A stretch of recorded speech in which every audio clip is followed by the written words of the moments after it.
Hi everyone and welcome to Profile. My name is Ingrid Nelson, I'm the editor here at Profile magazine, and I'm sitting down today with Jordyn Archer to have a chat about the amazing work that she's been doing with Destiny Rescue, an organisation that are fighting against child exploitation in third world countries. So Jordyn, can you tell us a little bit about how you first heard about Destiny Rescue?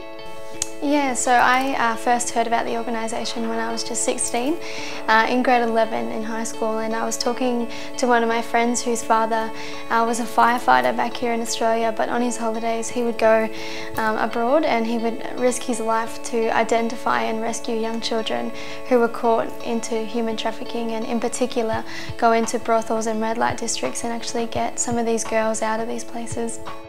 And how did you become involved personally? Yeah, so I guess hearing about this issue so close to home and hearing, first-hand stories about what was really happening, it kind of prompted me and inspired me to do something. And I realised quite young, luckily, that if it wasn't for being born in such a lucky country and within such a loving family, that could have been me or my younger sister who was 8 at the time. And so I started thinking about, well, what am I passionate about, what am I good at, and how can I use that to make some kind of a difference? And that led me to start up a charity concert called Chant for Change at the time, which has since raised tens of thousands to able Destiny Rescue to build more homes and rescue more kids, which has been, great. Can you tell us a little bit more about Chant for Change and exactly what that entailed? Yeah, so I guess the concept of this concert and this fundraising idea was that it kind of invited people that had performing arts talent to give up that talent or use that talent to make some kind of a difference. And so what we found initially was we were a group of dancers who wanted to dance for a difference, and along the way we found bands and acrobatics and mimists and a whole range of different performing arts. So we partner all those performing arts together and create a night a little unlike anything else to hopefully invite people in to help make a difference however they want to. And how did the money that you actually raised help Destiny Rescue? What did it actually do on the ground there?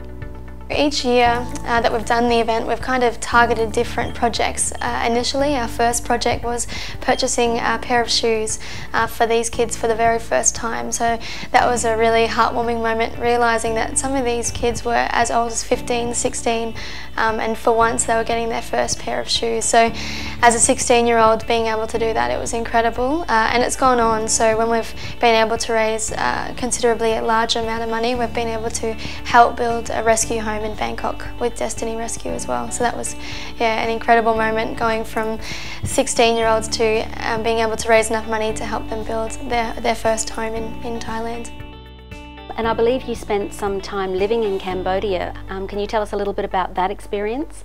I did, yeah. So 2 years ago I had the opportunity to actually live in Cambodia. So I went over in January by myself and worked alongside some of these girls who had been rescued. So there are about 7 in the cafe, and I was teaching them barista, cooking and hospitality certificates so that they could get to a point where they would go on and either create their own cafe, they would go on and get employment, or do whatever they wished in the future. Seeing them walk away with such an amazing skill and no longer having that vulnerability and that risk surrounding them was just incredible to see.